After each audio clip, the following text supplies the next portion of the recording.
kejadian yang mewarnai kehidupan saya di sepanjang minggu yang lalu, saudaraku, adalah begini. Yang pertama, ini kesimpulannya dulu ya, langsung kepada kesimpulannya. Nanti saya akan jelaskan bagaimana kesimpulan ini bisa lahir, saudaraku. Nah, yang pertama kesimpulan yang saya dapatkan adalah kita memang hidup mempunyai perasaan, tapi jangan izinkan perasaan itu, pikiran itu, kehendak kita atau keinginan kita itu menguasai kita. Ya, sekali lagi, kita memang punya pikiran, perasaan, dan keinginan. Itulah jiwa dalam diri kita, dalam hidup kita, saudaraku. Tetapi jangan kita biarkan, jangan kita izinkan pikiran, perasaan, dan kehendak atau keinginan kita itu yang menguasai kita. Ini pesan, kesimpulan yang saya dapatkan dari peristiwa kejadian-kejadian sepanjang minggu yang saya dapatkan dari Tuhan, yang saya alami bersama dengan Tuhan. Yang kedua kesimpulannya, saudaraku, tempatkan sesuatu itu di tempat dan di waktu yang tepat. Kita lihat bersama-sama dalam 1 Tesalonika pasal yang kelima ayat 23 dan 24.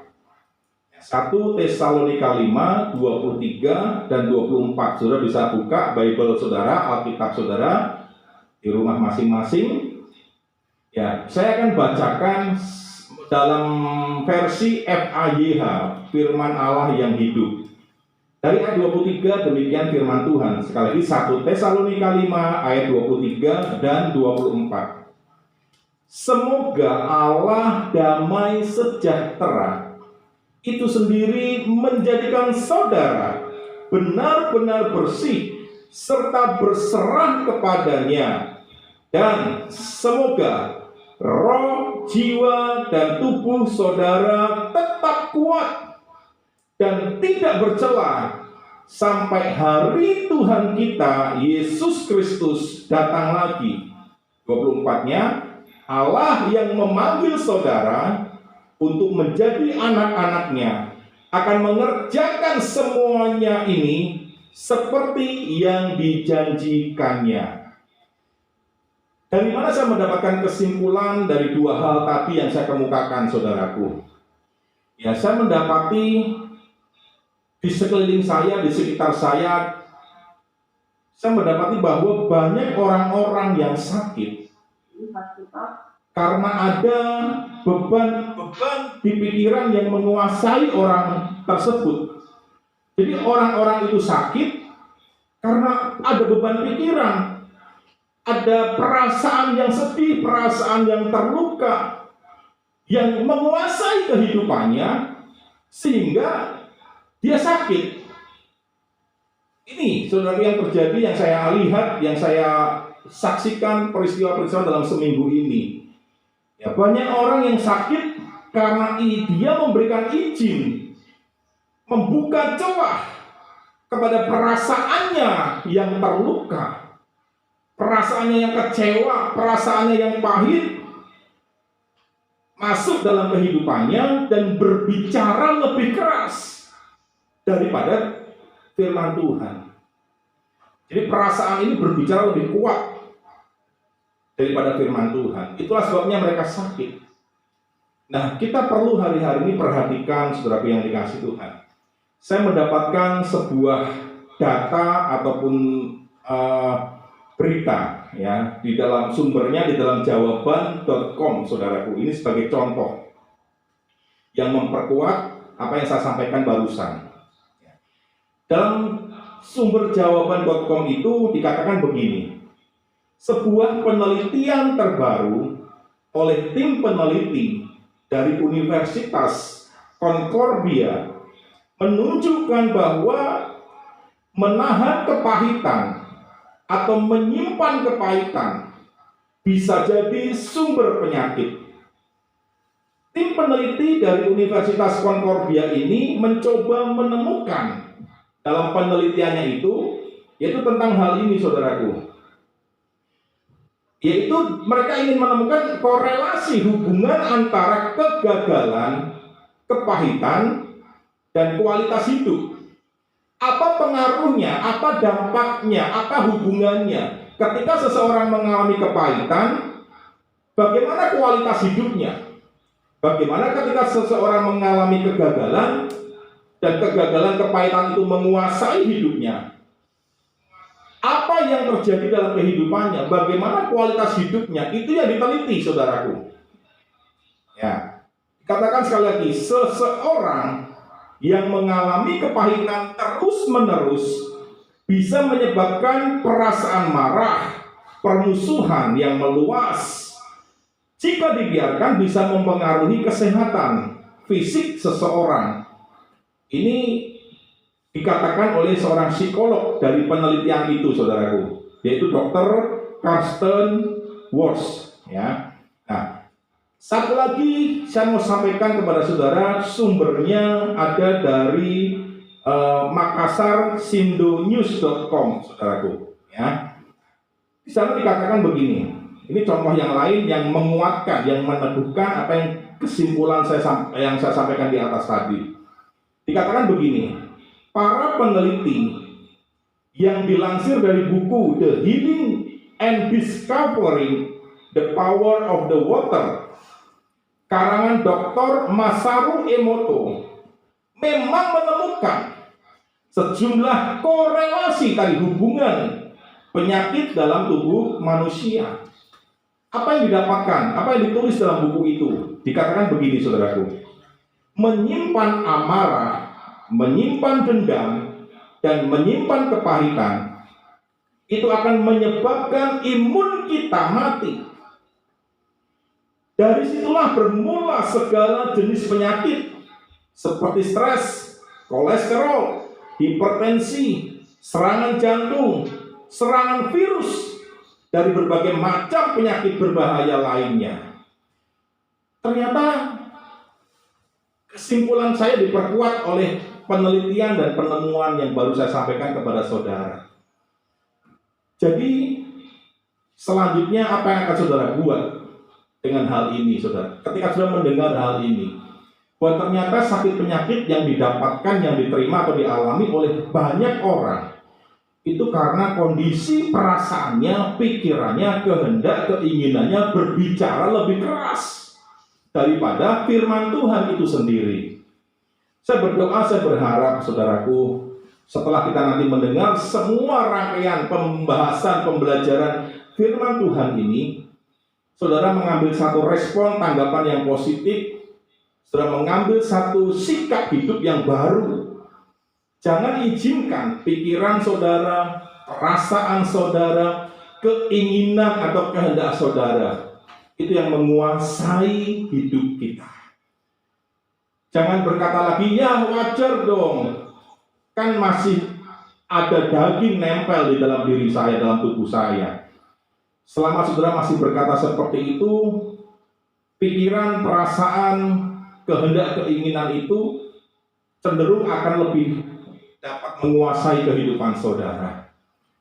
Ingat satu hal, saudaraku, bahwa saudara punya roh yang besar yang ada di dalam diri saudara, yang lebih besar dari apapun.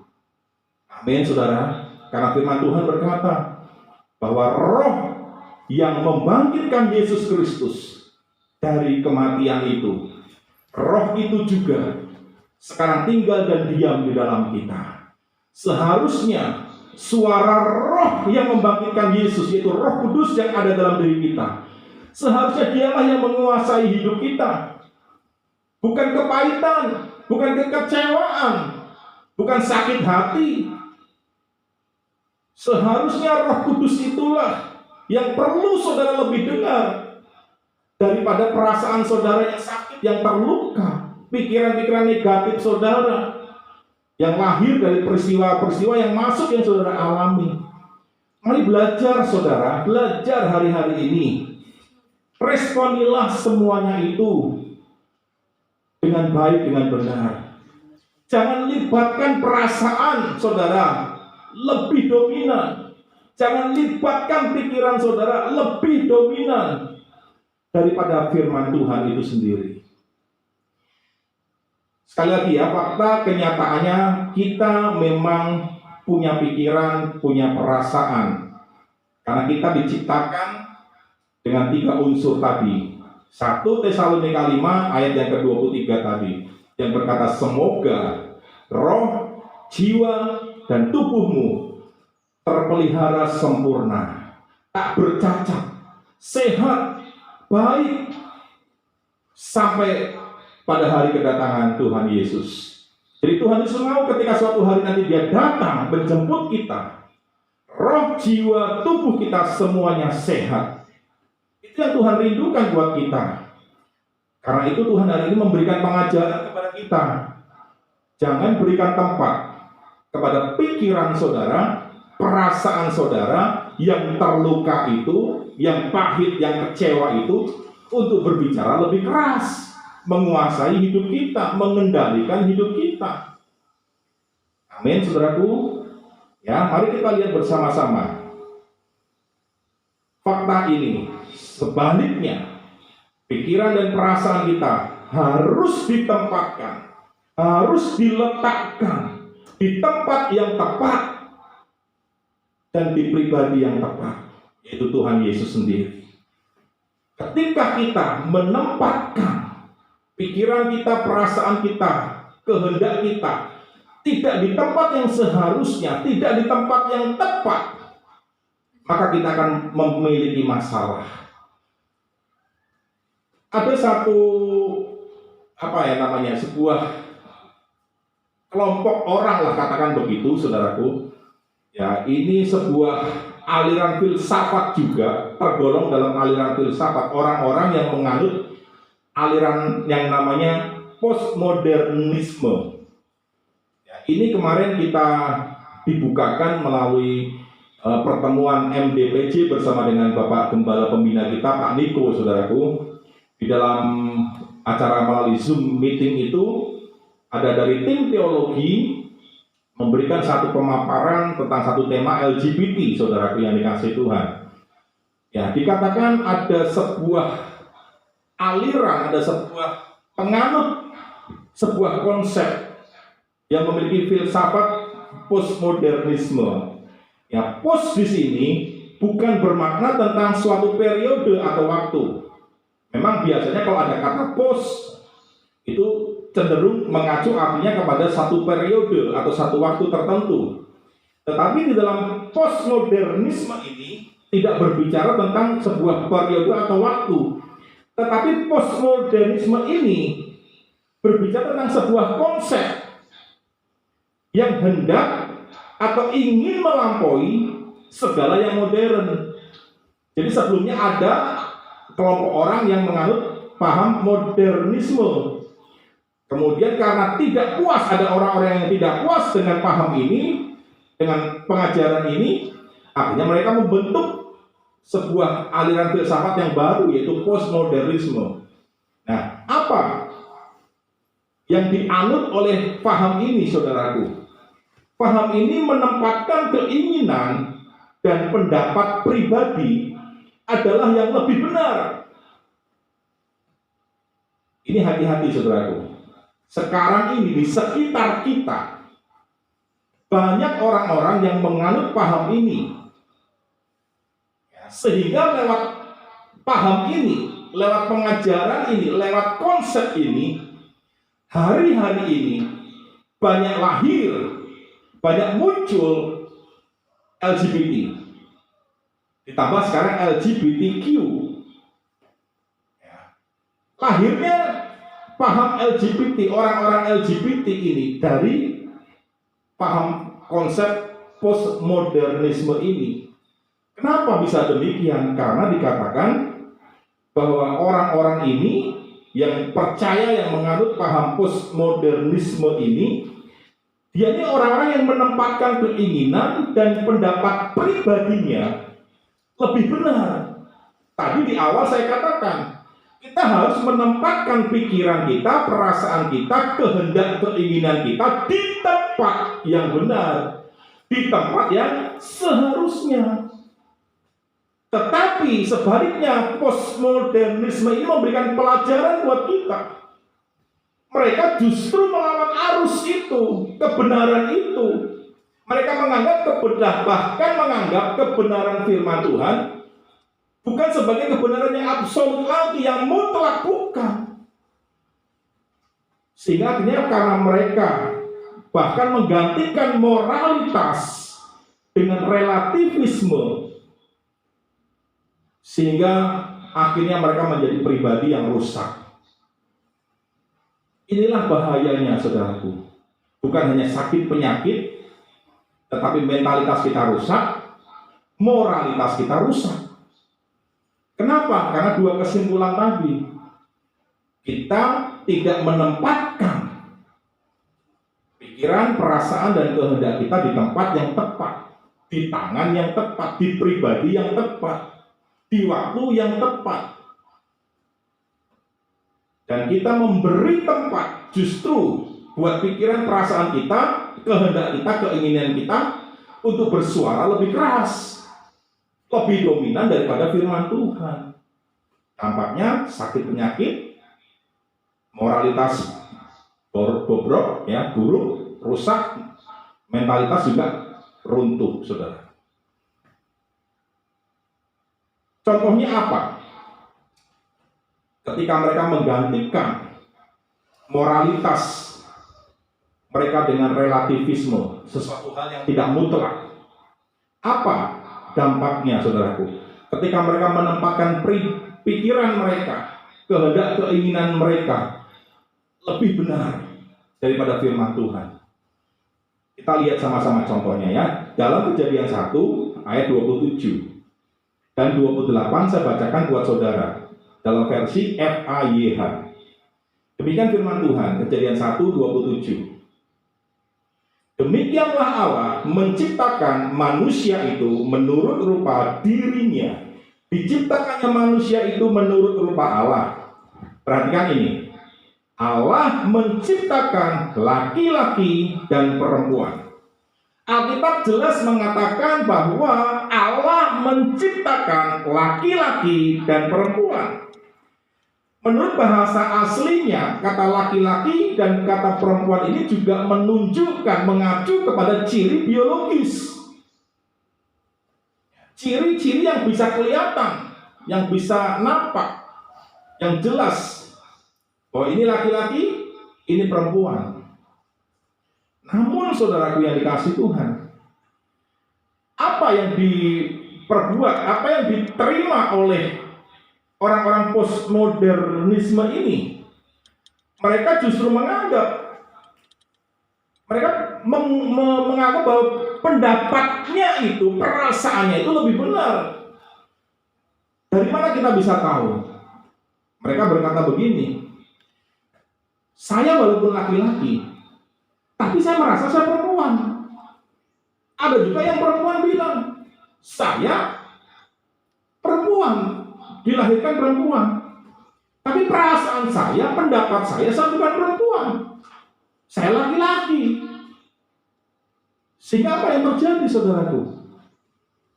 Karena mereka memberi tempat kepada pendapatnya, pikirannya, perasaannya lebih kuat. Tidak ada yang absolut dalam firman Tuhan. Maka akhirnya mereka hidup dengan apa yang mereka pikirkan dan pendapat mereka.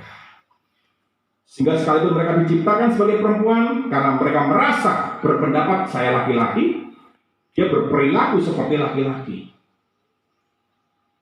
Semuanya dia ekspresikan sebagaimana pikirannya dan perasaannya dan pendapatnya. Saya laki-laki.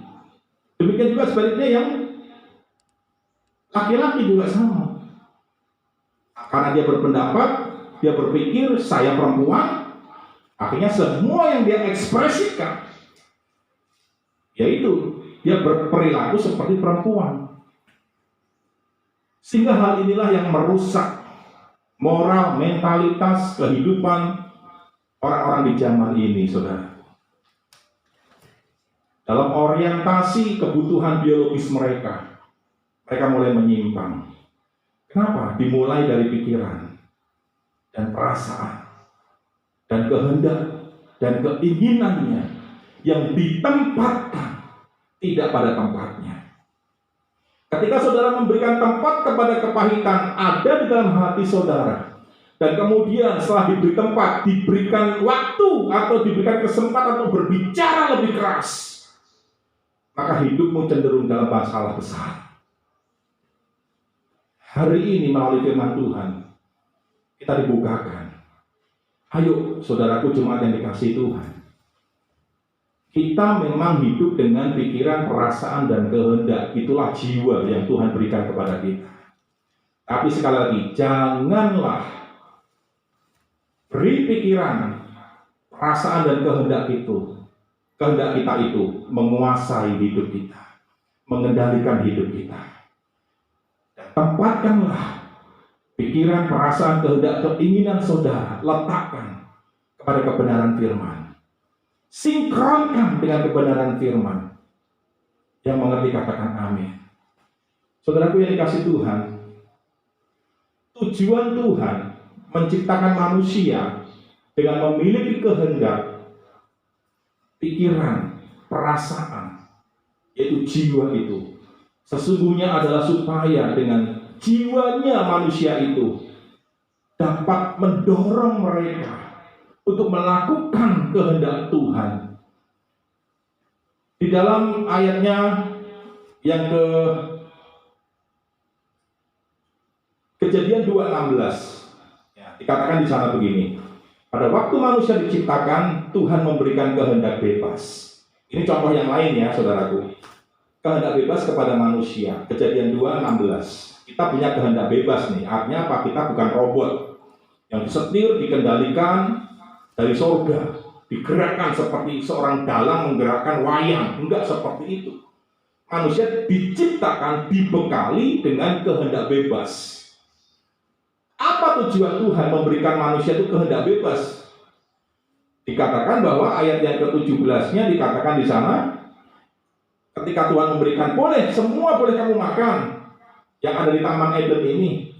Tapi satu hal, pohon pengetahuan tentang yang baik dan yang jahat, jangan kau makan buahnya. Inilah kehendak Bapa, inilah kehendak Tuhan. Jangan kau makan ya. Semua boleh, bebas. Tapi pohon pengetahuan yang baik dan jahat itu jangan kamu makan. Itu kehendak Tuhan. Kehendak bebas itu harus dilakukan, ditempatkan untuk mengerjakan kehendak Tuhan. Ini konsepnya begini saudaraku. Seperti itu konsepnya. Jadi semua yang Tuhan berikan kepada kita, konsepnya adalah, tujuannya adalah untuk memenuhi kehendak Tuhan. Itulah tempat yang tepat. Itulah waktu yang tepat. Ketika sudah tempatkan, taruh mereka itu semua di dalam kehendak Tuhan. Jiwa dan tubuh kita itu juga perlu dikelola, saudaraku. Bukan hanya pekerjaan yang kita kelola, bukan hanya keuangan yang kita kelola, bukan hanya kesehatan yang kita kelola, tetapi roh, jiwa, tubuh kita juga harus mengelolanya. Supaya ketika Tuhan datang, semua nanti didapati Tuhan, kita kudus, sehat, tidak bercela. Yang pertama, saudaraku, dari 1 Tesalonika 5:23. Tadi kita lihat, kita baca di sana dikatakan, semoga Allah damai sejahtera itu sendiri. Jadi Alkitab mendeskripsikan, menggambarkan bahwa Allah itu adalah Allah damai sejahtera. Di bagian lain ada ditulis juga Allah sumber kekuatan, Allah sumber damai sejahtera. Hari ini kita ditekankan tentang deskripsi tentang Tuhan. Hal itu bergantung kepada kamu. Hiduplah berdamai dengan semua orang. Artinya apa? Artinya bahwa hidup dalam perdamaian dengan semua orang itu harus diawali dari diri kita. Harus dimulai dari kita. Inisiatifnya ada pada kita. Bergantung kepada kita, bukan kepada orang lain. Perhatikan hal ini, saudaraku. Banyak orang hidup dalam damai sejahtera, tetapi bergantung kepada orang lain. Kalau dia mau berdamai, saya mau berdamai. Kalau dia mau baik, saya mau baik. Tapi firman Tuhan bukan seperti itu. Itulah yang dikatakan tadi sebuah contoh yang lain juga, bahwa kita harus tempatkan pikiran perasaan kita di tempat yang tepat. Sinkronkan pikiran kita, perasaan kita dengan firman Tuhan. Kalau kita berpendapat lebih benar, merasa pendapat kita lebih benar daripada kata firman Tuhan, sudah dalam masalah berarti. Tuhan bilang sedapat-dapatnya itu bergantung kepada kamu, supaya kau hidup berdamai dengan semua orang. Tapi kita berpendapat, oh enggak seperti itu. Yang benar pendapatku. Semua orang berkata, mata ganti mata, gigi ganti gigi. Makanya kalau dia baik, saya baik. Dia jahat, saya bisa lebih jahat. Malah pendapatnya seperti itu. Kebanyakan orang. Berarti udah nggak sinkron nih. Tempatnya sudah salah. Meletakkan pikiran, perasaan, dan kehendaknya sudah bukan di tempat yang benar. Sehingga orang itu dalam masalah, saudaraku. Haleluya. Hiduplah berdamai dengan semua orang. Hiduplah berdamai dengan Tuhan. Karena itu sudah bisa berdamai dengan Tuhan dengan cara bagaimana? Ikut ibadah seperti ini. Doa, pujian, penyembahan, saat teduh, baca firman Tuhan. Terus kasih makan kepada roh kita. Itulah bentuk kita memelihara roh kita juga, saudara. Bersekutu dengan Tuhan. Ketika sudah mengampuni orang, berdamai dengan orang, itu sudah sedang memberikan nutrisi terbaik buat roh, jiwa, dan tubuh saudara. Karena sudah sedang menempatkan pikiran, perasaan, kehendak, keinginan itu di tempat yang tepat. Yang kedua, 1 Petrus pasal yang kelima ayat yang ke-7. Bagaimana kita mengelola roh, jiwa, tubuh kita supaya tetap sehat, tetap kuat, tidak bercela, kudus pada hari kedatangan Tuhan nanti. Yang kedua, 1 Petrus 5 ayat 7. Demikian firman Tuhan. Serahkanlah segala kekhawatiranmu kepadanya, kepada Tuhan, sebab Ia Tuhan yang memelihara kamu. Yang kedua adalah serahkan, letakkan. Setelah tadi hidup berdamai, baik dengan Tuhan, dengan sesama, dengan orang lain. Yang kedua, serahkan. Serahkanlah segala kekhawatiranmu. Kekhawatiran adalah penyakit hati, penyakit perasaan, penyakit pikiran, saudaraku. Dia dalam kondisi khawatir pikirannya. Hati perasaannya dalam kondisi khawatir. Tempatkan kekhawatiran kita, ketakutan kita di tempat yang benar. Di mana? Di tangan Tuhan. Karena firman Tuhan berkata, serahkanlah segala kekhawatiranmu kepada Tuhan. Kenapa kita harus menyerahkan segala kekhawatiran kita kepada Tuhan? Karena dikatakan Tuhanlah yang memelihara kamu, kata firman Tuhan. Tuhanlah yang menjadi pemilik hidupmu. Seringkali kita sudah merasa, saya sudah kok menyerahkan kepada Tuhan. Tapi sudah masih pikirkan terus, sudah masih tanggung beban itu terus. Itu bukan menyerahkan, saudaraku. Menyerahkan itu berarti kita percaya mutlak kepada Tuhan. Kita setuju dengan Tuhan. Bagaimanapun cara Tuhan, berapa lama waktunya Tuhan, kita setuju. Itu kita serahkan kepada Tuhan namanya. Tetapi bukan kalau sudah masih pikirkan, sudah masih merasa apa ini dan sebagainya, pikiran perasaan masih berbicara lebih keras, saudara belum menyerahkan kepada Tuhan. Serahkanlah segala kekhawatiran.